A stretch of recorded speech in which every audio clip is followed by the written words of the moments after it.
I need to get back to digging soon.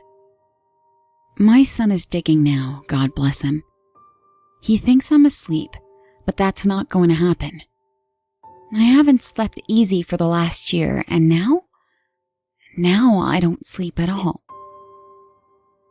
It was about 1.5 years ago that we moved. Karen got the RN position at the local clinic, and I had been laid off from work at the greenhouses for a few months. We were getting low on money, debt up to our necks, tuition fees, bills. We had no choice. We packed up everything we could, sold what we couldn't afford to move, and left our home of 14 years behind us. Our boy, Liam, was away at university at the time. I don't think he understood how tight things were getting for us. I hope not. We didn't need him worrying about all of that. Right away, we settled into the place. Karen was working 11-hour shifts at the clinic, on call 24/7. I started making money however I could. Yard work, some minor carpentry. After a couple months, I got in with the roofing crew, and by then we were doing okay. Started paying off bills. Started getting our lives back in order. That's when it started happening. Karen always had the nightmares. She told me how even as a little girl she would be afraid to go to bed, afraid to close her eyes for very long. I can remember when we first started dating back in high school, the first night we ever slept together, she woke up screaming in the middle of the night. I'd never seen somebody so afraid.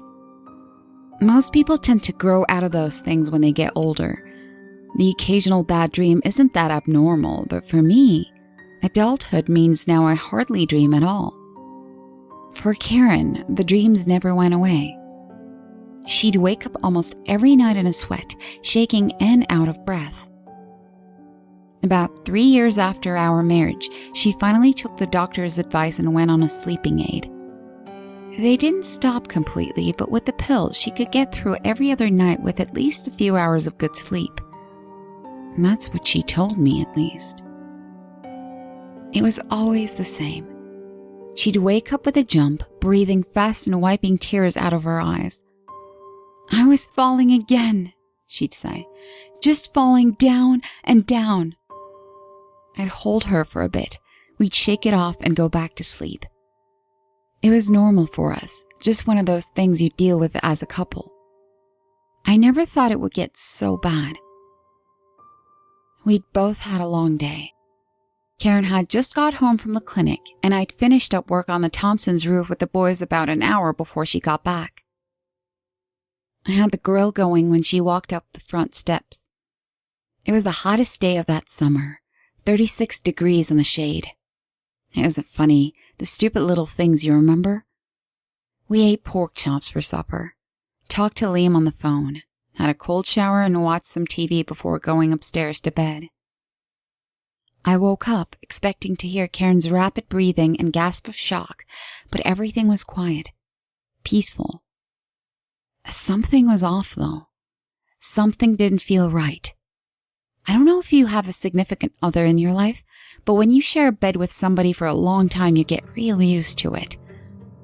There's a certain sense you have of that person lying next to you. I realized then what it was that felt so off. I can feel Karen next to me. Then the strangest thing happened. I felt her hit the bed. She screamed louder and more afraid than I'd heard in years. By the time I got my senses together enough to hold on to her and try to calm her down, she was completely soaked in sweat.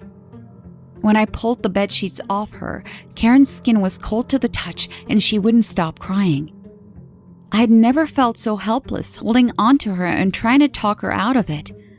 "It's okay," I told her. "You're okay."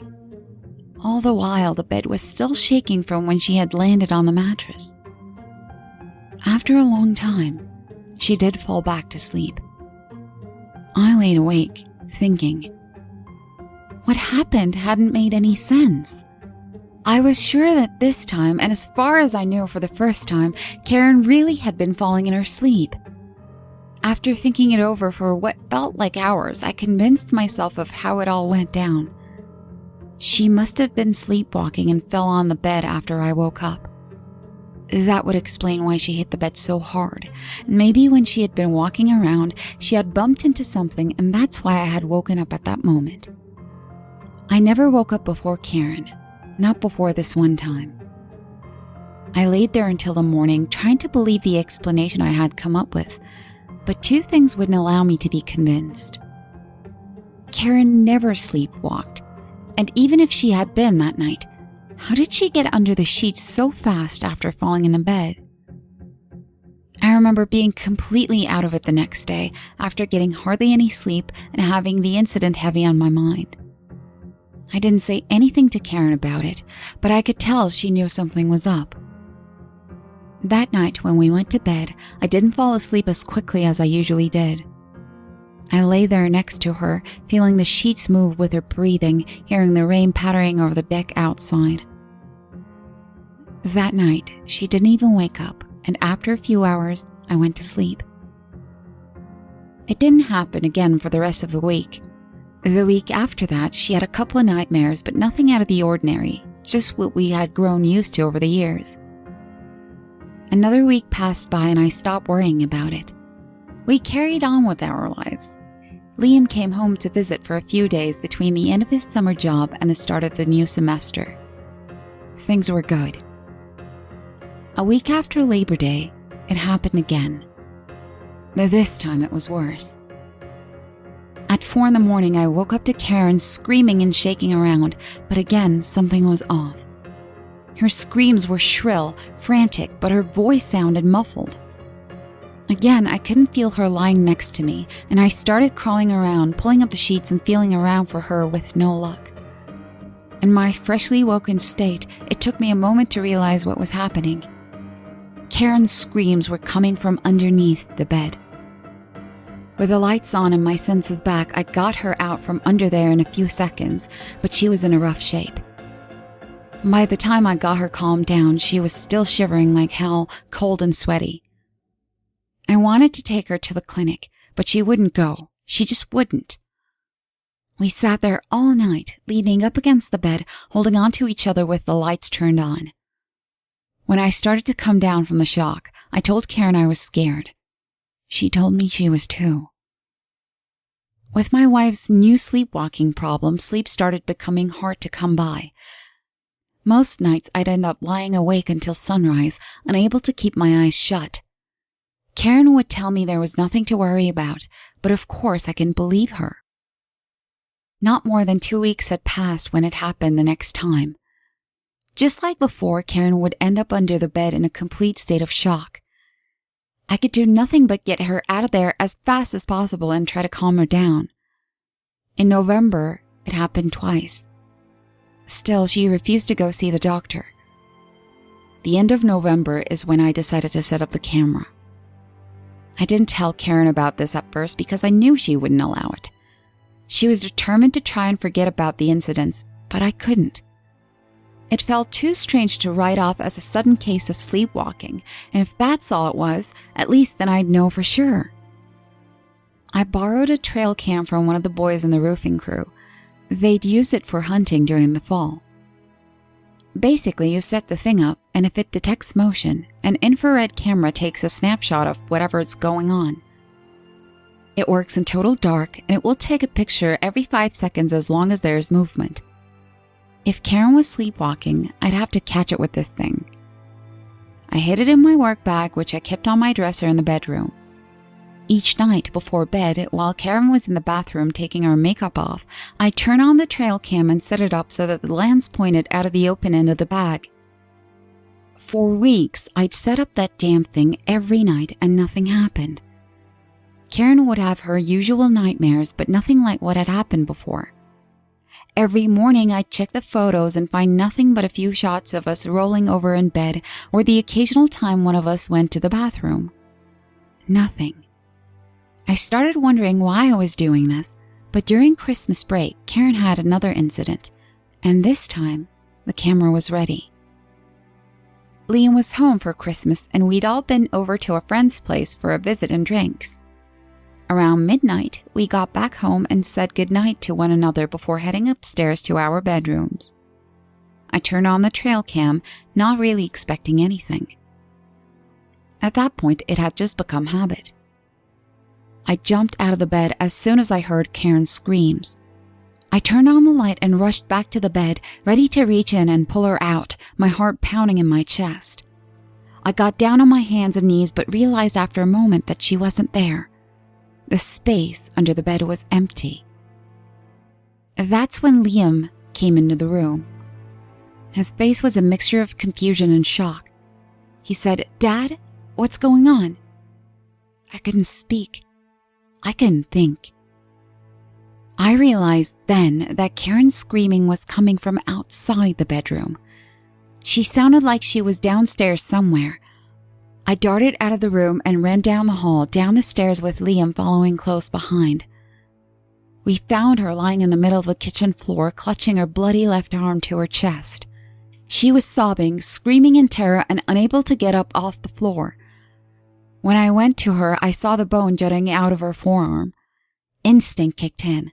I picked her up in my arms, Liam grabbed the keys, and together we got her into the truck and we were rushing up the clinic steps in under 10 minutes. The rest of the night was hectic. After checking out her arm, the doctors got us on the ambulance to the city. Liam rode in the back with his mom. I followed them in the truck. Longest goddamn 4-hour drive of my life. At the hospital, they fixed her arm and found 3 broken ribs as well, all on her left side. The verdict was pretty clear. She must have fallen while sleepwalking. But even the doctor at the hospital had to agree with me that it was an awful lot of damage for such a simple fall. His reasoning? He said she must have climbed up on the kitchen counter and jumped off. Liam had so many questions. I didn't know what to tell him, so I told him the lie we'd been telling ourselves for the last half a year. "Your mom's been sleepwalking a lot lately," I told him. "Don't worry, we've got it under control," I told him. I didn't look at the photos until after he'd gone back for the winter semester. I didn't want to look at them even then. I was scared to. There were 20 pictures taken that night. 3 of Karen walking into the room and getting into bed. 2 of me and Karen rolling over. 12 of Liam and I in the bedroom until we ran out. There were 3 pictures from before I woke up that scared the living hell out of me. And those are why I told Karen about the trail cam.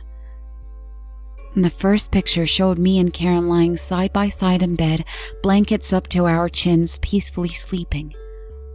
The next showed us in the exact same positions, me on my right side, Karen on our left, but she appeared to be floating about a foot above the bed. In the next picture, she was gone. I realized then what I had been too unnerved to notice at the time of the incident. The place we found Karen in the kitchen is directly below our bed upstairs. She wasn't happy when I told her I'd been spying on us for months. Karen doesn't get mad often, but when she does, it's not something you want to be around for. Finally, though, I convinced her to look at the pictures. She cried for hours, and I with her. We took no chances after that. From that day on, Karen and I slept in shifts, each staying awake to watch the other. That was our promise to one another. I'm not sure I ever really slept, though. I was too afraid Karen would fall asleep as well, and then without me watching, it would happen again. I had a fear that I refused to voice to Karen that I was too afraid to even think to myself about for more than a moment. Karen had somehow fallen through a whole story of our house and broken a few bones. We also had a basement below that level. If the fall to the kitchen floor 10 feet below had broken an arm, what would a 20-foot fall do? The basement floor was solid, unfinished concrete. Even now, after all that's happened, I can't think about that. We kept it up, sleeping in turns. I would watch Karen for the first 4 hours, and then she would watch me. We lived like that for 8 months, constantly tired, constantly afraid. We stopped going out, stopped talking to people. I don't know how many times I damn near fell off the edge of somebody's roof from exhaustion. I don't know how Karen kept it up. She was always the stronger one. We promised to one another we'd get through it, that this thing wouldn't destroy us. God, what I wouldn't give to go back and change things. But it's too late for that. I failed her. It's all my fault. It was almost 2:30 in the morning. There were only about 5 minutes left before the alarm would go off and we'd switch places. Karen would get up and I'd lie down. It was warm. It was quiet. She was lying on her left side like she always did, breathing softly. I remember thinking that from my angle it looked like she was smiling. My back was aching and I leaned back against the headboard for just a moment to rest it. I closed my eyes and let myself relax for the first time in a long time. Karen's alarm woke me and she wasn't there. This time I couldn't hear her screaming. I called out to her, but she didn't answer. She wasn't under the bed and she wasn't downstairs in the kitchen. I ran all through the house, screaming, yelling out to her, praying that I'd turn a corner and there she'd be, just coming back from getting a glass of water or using the bathroom. She wasn't anywhere in the first, second story of the house, and that left only one place to look. I opened the basement door and went down. Karen wasn't there either. For a few seconds, I felt relief. Just a few seconds. After that, I fell to the floor and lost myself. I lay on that cold concrete floor in tears.